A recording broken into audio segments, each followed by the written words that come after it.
tous et bienvenue sur Une lectrice de plus. Je vous retrouve aujourd'hui pour une nouvelle vidéo. Je découvre une saga, donc sous format un peu vlog.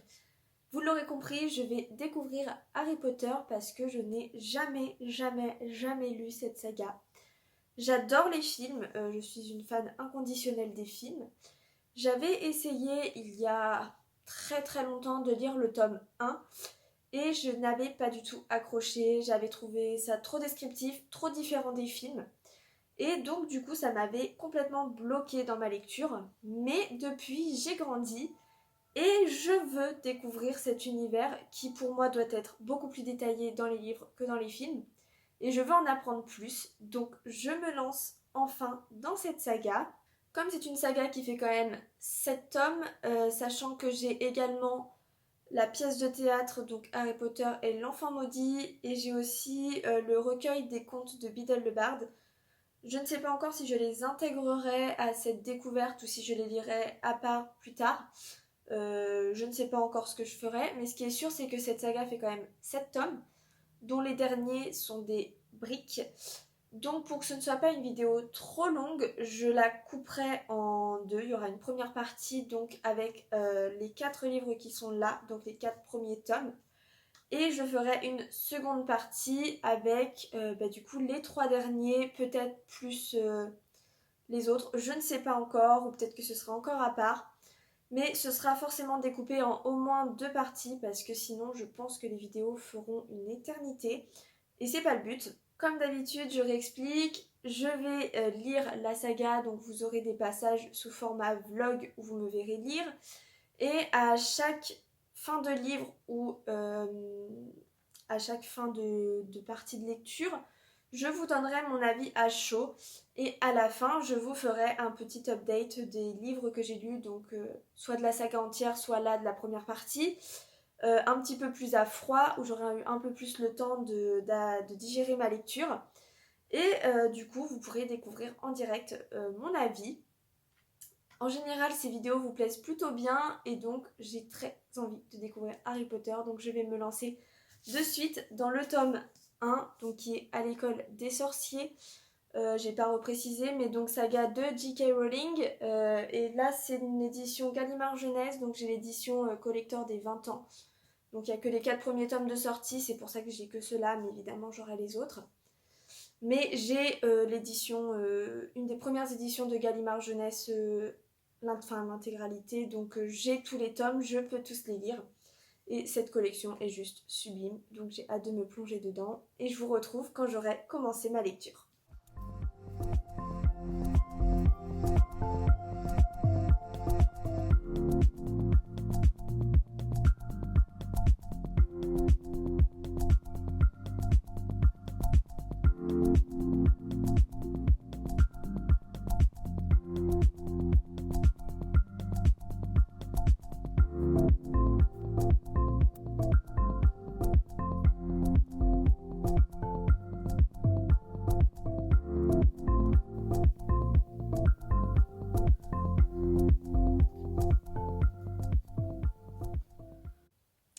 Je vous retrouve quelques jours plus tard, donc j'ai fini le tome 1 de Harry Potter, donc Harry Potter à l'école des sorciers. J'ai trouvé, je pensais que ce serait une lecture qui serait assez rapide parce que c'est le premier tome, il est plutôt court par rapport aux autres et du coup il est forcément un peu plus jeunesse. Et finalement, je trouve que c'est une lecture qui a quand même été assez longue à faire, assez complexe. Déjà, gros point difficile pour moi, les chapitres sont longs, je trouve. Enfin, je crois que le plus petit chapitre, il doit faire 12 pages, quelque chose comme ça. Donc, je trouve que ce sont des chapitres longs. Moi, j'aime bien quand les chapitres, ils font un peu moins de 10 pages, 10-15 pages max. Donc là, en fait, je trouve qu'il n'y a pas tant de chapitres que ça. Et du coup, je trouve ça plus dur de lire un long chapitre que plusieurs petits. Après, c'est personnel. Au début, j'ai eu un peu de mal avec la plume de l'auteur, donc de J.K. Rowling.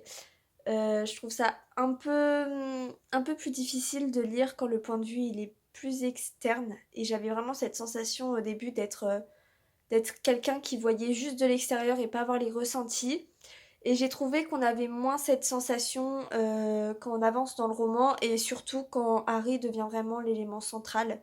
Au début, on sait pas trop, enfin on connaît le film donc on sait, mais on sait pas trop que ça va être Harry en fait le personnage principal, je trouve.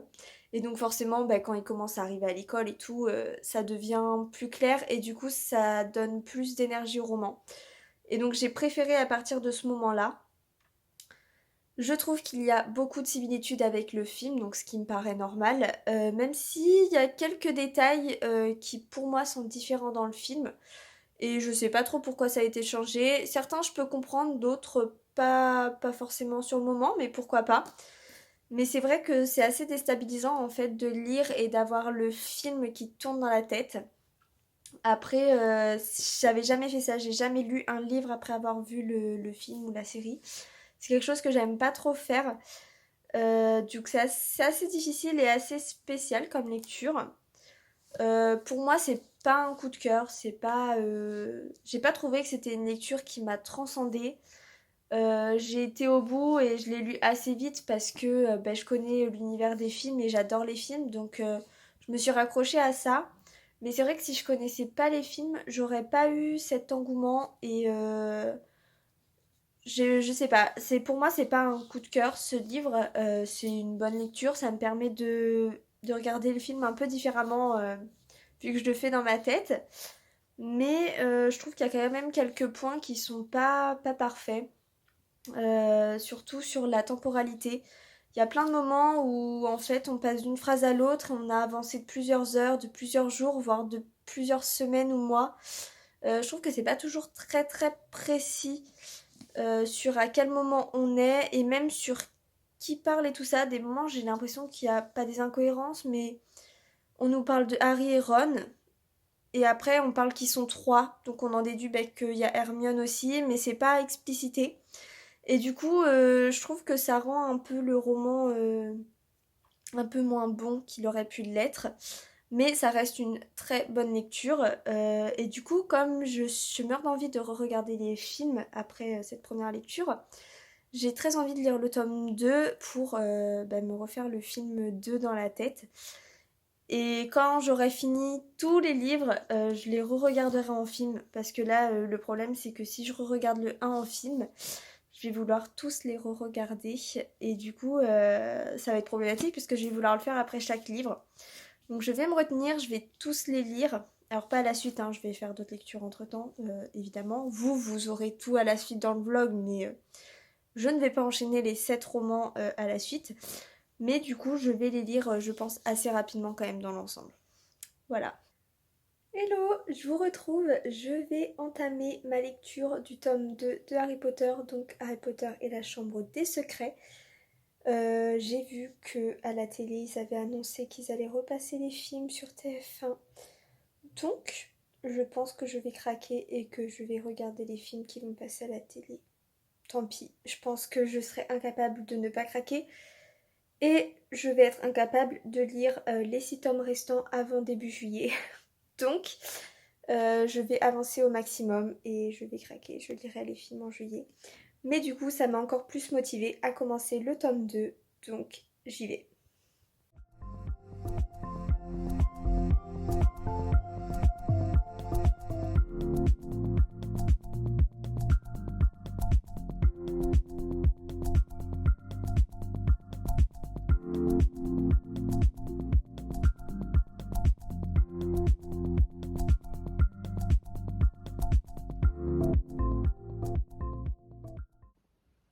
Je vous retrouve pour faire un petit update lecture. Je dois avouer que je n'ai pas été très bonne puisque ça fait un petit moment déjà que j'ai fini le tome 2 de Harry Potter donc, et la Chambre des Secrets. Pour dire à quel point ça fait un moment, c'est que je ne l'ai même pas lu dans cette édition-là, j'ai lu l'édition en hardback, mais pour vous montrer, là je n'ai que celui-ci. Mais j'ai fini cette lecture qui a été pour moi meilleure que le premier livre, donc Harry Potter à l'école des sorciers. Déjà, je pense que le fait que j'adore le film, c'est un de mes préférés, ça a aidé. Mais j'ai aimé retrouver des personnages, j'ai trouvé que l'écriture était mieux faite en fait, c'était vraiment mieux écrit. J'ai trouvé moins de problèmes de temporalité, de petites incohérences, on va dire, dans ce tome 2. Et j'ai déjà beaucoup plus accroché à l'histoire, mais ça, comme je disais, j'adore le film et du coup ça a vraiment vraiment aidé. Et ce que j'apprécie en découvrant les livres, c'est qu'il y a pas mal de choses qu'on ne voit pas dans les films. Notamment, je trouve que ce sont les fantômes qui ont une très très grande place dans les livres. Donc que ce soit Nick Quasi-Sans-Tête, que ce soit Peeves, que ce soit le Baron Sanglant, en fait on voit beaucoup beaucoup les fantômes dans les livres. On en entend beaucoup parler, ils ont même presque des chapitres à eux. Et en fait, je trouve qu'ils sont très très peu présents dans les films. Donc en tout cas, dans celui-ci, ils sont beaucoup plus présents dans le livre, à voir dans la suite. Mais bon, ça reste une bonne lecture, mais c'est pas la lecture du siècle non plus. J'aurais lu juste les livres, je n'aurais pas cet engouement que m'ont créé les films pour le coup. Je trouve que les films permettent vraiment, je sais pas, de donner quelque chose en plus que je n'aurais pas eu qu'avec les livres. Mais ça a été quand même une meilleure lecture que le premier tome. J'en profite donc pour vous montrer le tome 3. Donc là, pareil, c'est une vieille édition. Je ne sais pas si je le lirai dans cette édition-là ou dans l'édition hardback Serpentard comme je l'ai aussi dans cette édition. Mais je devrais bientôt commencer le tome 3, je sais pas encore quand, mais je vais le lire très vite. Et j'enchaînerai je pense avec le tome 4, je vais les lire à la suite, ou peut-être je mettrai une lecture entre les deux. Je dois avouer que j'ai un peu peur de me lancer dans le tome 3 parce que, ne me tapez pas, mais c'est un des films que j'aime le moins. Si ce n'est celui que j'aime le moins en fait. J'ai vraiment pas accroché, que ce soit avec l'histoire et tout. Même si je sais qu'il y a des personnages qui apparaissent dans ce tome 3 que j'adore, j'ai pas du tout accroché en tout cas avec l'intrigue du film. Donc je pense que ça ne peut pas s'arranger avec le livre, mais on verra bien. Mais du coup, c'est vrai que j'ai un peu peur de commencer. Mais je vous en donne des nouvelles assez rapidement. Je suis de retour pour vous parler du coup du tome 3 de Harry Potter, donc c'est et le prisonnier d'Azkaban. J'ai toujours pas retenu les noms, c'est absolument fou. Je l'ai fini, je dois avouer depuis un petit moment, mais j'avais pas encore donné mon avis plus que ça. Donc, cet avis est déjà moins mitigé que pour les deux premiers tomes. J'ai beaucoup plus adhéré à l'histoire, même si le film 3 est celui que j'aime le moins, donc je sais que je vais me faire des ennemis parce que tout le monde adore le film 3. Je ne pense pas que ce sera mon préféré au niveau des livres parce que ça reste quand même dans la même thématique que le film et c'est plutôt la thématique que j'aime pas plus que les personnages ou quoi. Mais j'ai quand même préféré celui-ci aux deux premiers tomes dans le sens où je l'ai trouvé plus travaillé, plus approfondi, plus intéressant aussi. Et il y avait beaucoup plus de différences avec les films, donc du coup, forcément, ça m'a donné envie d'aller au bout et de voir à quel point c'était différent. J'ai trouvé du coup dommage, en fait, que certains points n'apparaissent pas dans les films, mais c'est le risque en lisant les livres, on sait que c'est forcément pas la même chose. Mais j'ai trouvé qu'au niveau de l'écriture de J.K. Rowling, c'était quand même beaucoup plus travaillé. Je ressens moins d'incohérences, de problèmes de temporalité ou spatial. Mais bon, je peux pas dire que ce soit non plus un coup de cœur. Je pense très sincèrement que je n'aurai pas de coup de cœur sur aucun des livres. Les chapitres sont méga longs.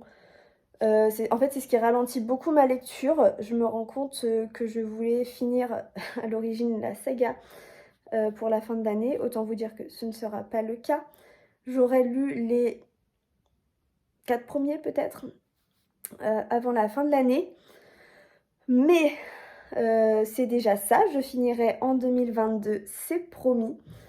Mais les chapitres sont super longs, donc c'est vrai que je trouve que ça ralentit le rythme de lecture, alors qu'en vrai ça n'a en théorie aucun changement, hein, puisque c'est le même nombre de pages qu'avec des chapitres courts. Mais je trouve que la dynamique du livre n'est pas la même, et du coup je trouve ça très long. Des chapitres de 20 pages pour moi c'est vraiment vraiment pas possible, mais c'est possible pour J.K. Rowling.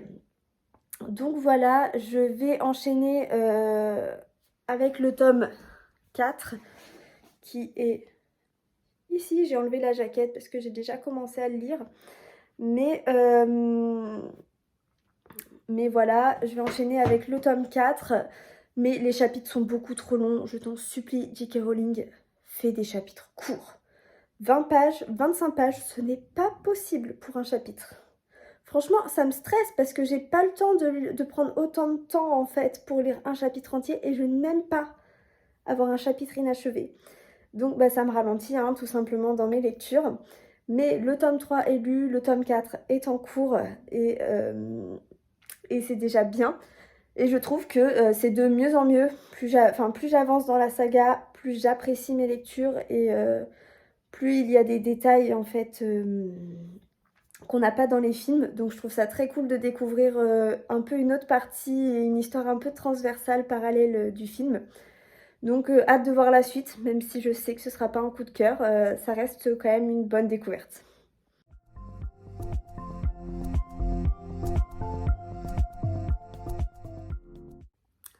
Hello, je vous retrouve, on est dimanche donc je ne suis pas coiffée, pas maquillée, en pyjama.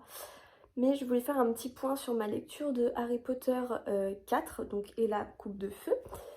J'en suis à un peu plus de 60% de ma lecture, donc il me reste encore plusieurs centaines de pages à lire quand même. Mais j'aimerais le finir aujourd'hui ou vraiment au plus tard la semaine prochaine parce qu'on est quand même déjà mi-décembre et que j'aimerais que ce soit fini avant 2022. Mais c'est très addictif. J'aime beaucoup plus ce tome-ci que les précédents. Je pense que le fait que ce soit un de mes films préférés joue en sa faveur clairement. Mais je trouve qu'il y a un peu plus d'action, même s'il y a quand même des passages qui sont super longs et qui je trouve n'ont pas forcément grand intérêt.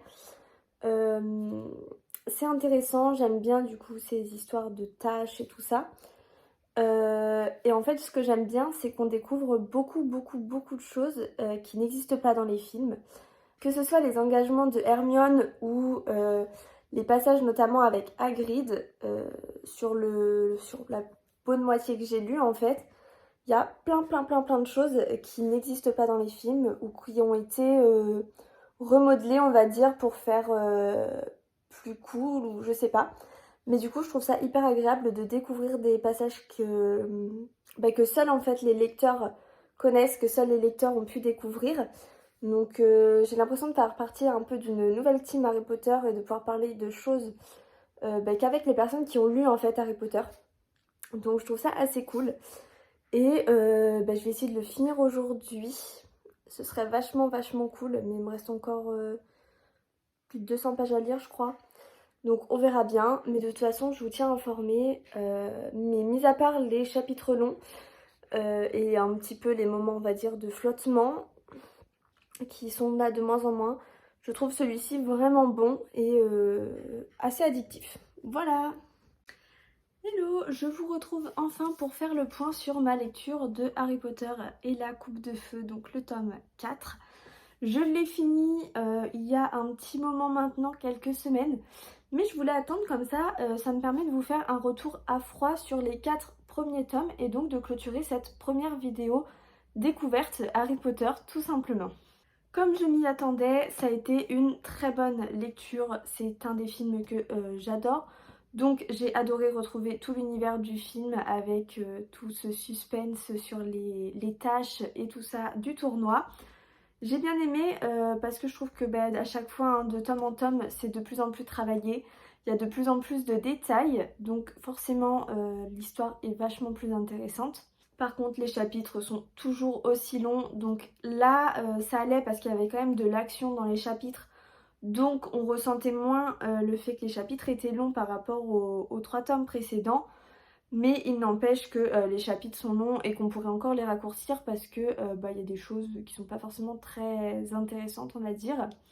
Mais donc ça a été une très bonne lecture que j'ai lue assez rapidement finalement. Je pensais que ce serait long parce qu'il est quand même beaucoup plus gros que les précédents. Et en fait je l'ai lu assez vite parce que j'étais dans l'histoire tout simplement à fond dedans.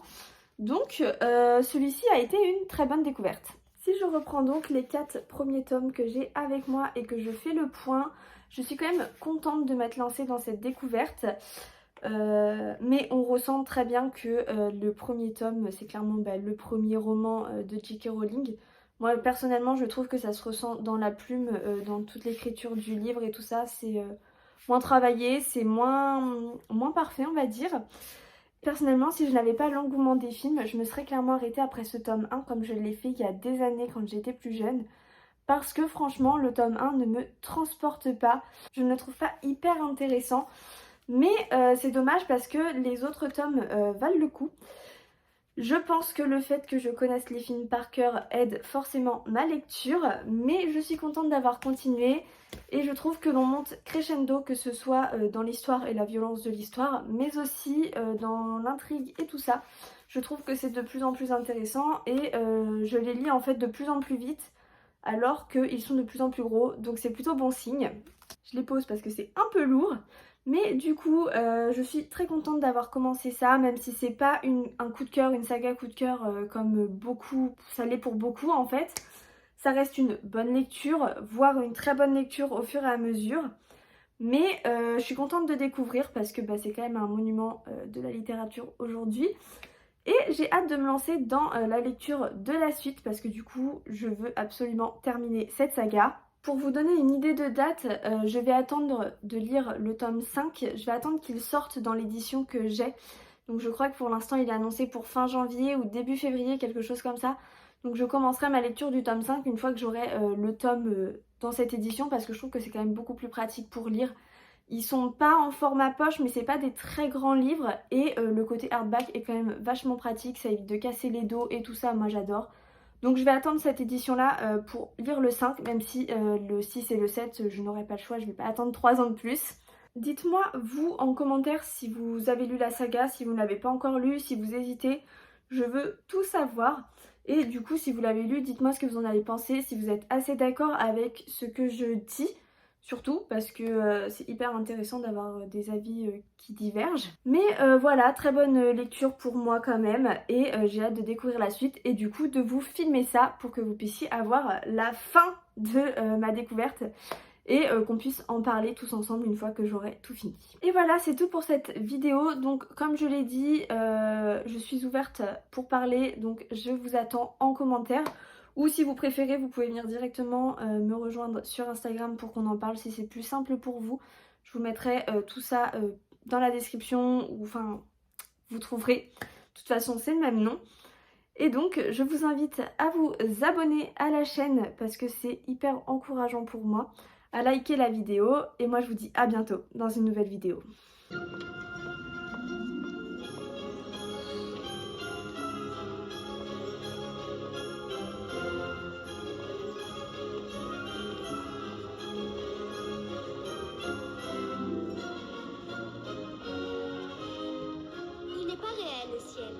C'est un plafond magique qui fait croire à un ciel étoilé. Je l'ai lu dans l'histoire de Poudlard.